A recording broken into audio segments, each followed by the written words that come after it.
Something significant happened on national television recently, and most of the sports media landscape missed exactly what it revealed. The WNBA establishment, executives who had gone silent for months, abandoned their social media presence and consistently refused to engage with growing public criticism, suddenly reappeared in front of cameras. And what they said in those interviews told a far more significant story than any headline captured. Indiana Fever president Kelly Krauskopf resurfaced to announce a $78 million practice facility. The announcement was framed as a milestone for the franchise, a world-class, elite sports performance center built for the next generation of athletes. But to understand what that price tag actually represents, you have to examine exactly where this franchise stood before 2024. Before the draft, the Indiana Fever were a completely irrelevant, highly depressed corporate asset. They were actively playing in a completely silent, echoing gymnasium. They were mathematically incapable of qualifying for the postseason. The franchise operated on a consistently subsidized business model with no national television presence and no sellout crowds. Then, Caitlin Clark was drafted. She actively forced the multinational broadcasting networks to rip up their old contracts. She aggressively sold out every single 18,000-seat arena on the entire professional schedule. Sponsorship revenue surged, merchandise numbers climbed nationally. The entire financial structure of the organization shifted within a single season. The question that the front office announcement quietly sidesteps is straightforward. Does a $78 million practice facility get funded without Clark's arrival in Indianapolis?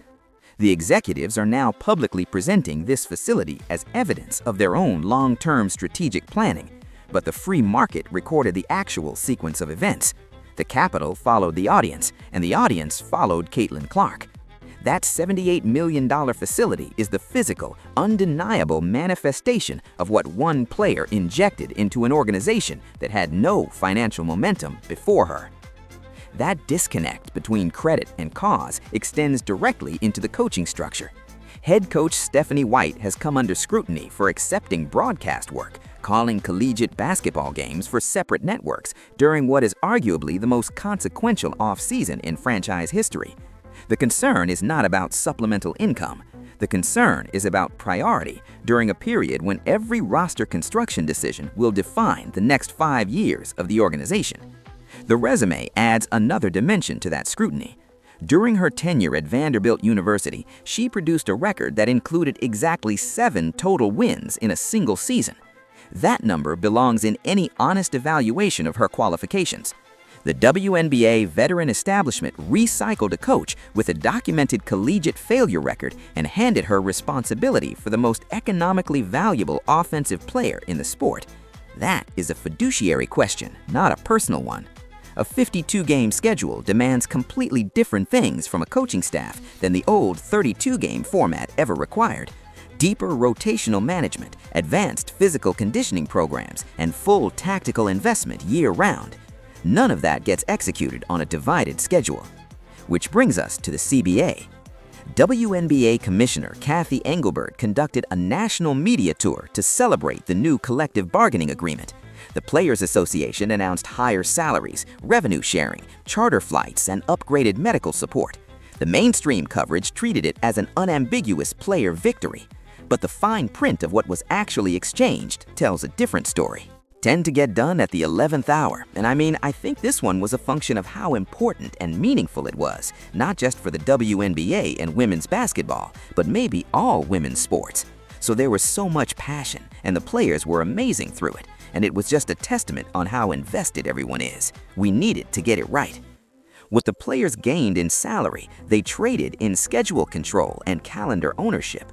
The owners agreed to $7 million team salary caps and supermax contract structures. In direct exchange, they aggressively expanded the grueling professional schedule to a staggering 52 games. They mathematically forced the players to physically earn every single penny of their newly acquired wealth. They completely eliminated the highly lucrative, extremely important overseas shadow economy. Strict reporting dates now govern player availability on a year-round basis. The European leagues, where players historically supplemented their WNBA income and maintained fitness during the off-season, are now structurally inaccessible under the new terms.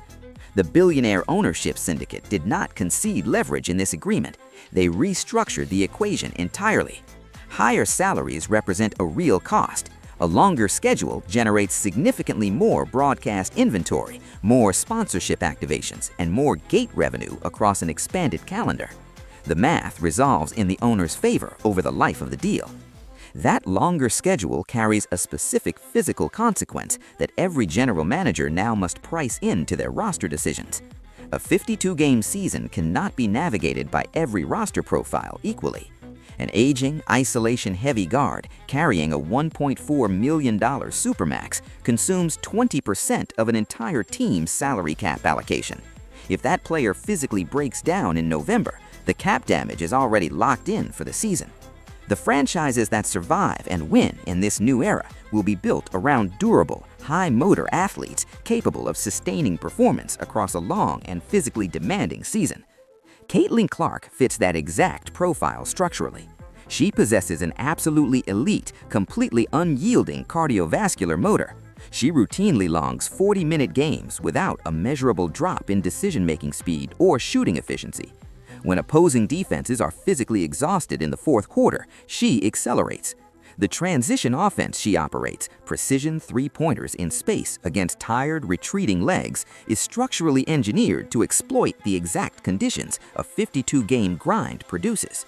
The new schedule is not neutral. It is an evolutionary filter, and it favors Caitlin's game in every measurable dimension. Now to the moment that permanently altered the league's public posture. For 2 full years, Commissioner Engelbert maintained a specific and deliberate narrative. The 2024 rookie class collectively drove the league's growth. Caitlin was one piece among several. No single player deserved singular institutional credit. That was the official position, repeated consistently across press conferences and media appearances throughout the year. It was the narrative the league needed to manage its internal politics and protect veteran relationships. On national television, that narrative was formally retired. 52 games over the life of this agreement. When I came in, I think we were playing 32. So you need that, and you need those stars. And Caitlin, without question, has been a huge part of the league's growth. And she's not only an incredible player, but a great ambassador for the game. You've seen her on. She's done some work with the NBA on NBC this year. That is a sitting commissioner on record connecting the league's commercial ability to sustain a 52-game broadcast deal directly to one player, by name, without qualification. That is not a courtesy compliment issued during a media tour. That is a structural admission with financial implications. The WNBA commissioner is actively, finally, recognizing that Caitlin Clark operates as a completely independent global conglomerate. Her NBA on NBC analyst role is not a side project or personal branding exercise. It positions her as a peer to all-time greats in a national broadcast context that the WNBA's own media infrastructure cannot replicate or control. Every appearance on that platform extends her market valuation beyond what the league's own marketing department manages. The networks that paid for 52 games of WNBA content paid for a specific audience, and that audience has a specific identifiable center of gravity. Without her, the commercial logic of the expanded schedule does not hold at the same valuation, and every executive in the league privately understands that. This places the Indiana Fever at a genuine crossroads. The franchise has 2 identifiable futures. The first, acknowledge Clark as the structural foundation of everything currently being built. Construct a roster of durable, high-motor athletes designed specifically for a 52-game marathon and manage the salary cap with absolute discipline. No outsized commitments to players whose physical profiles cannot survive the new season length. That path produces a sustainable, multi-year competitive window.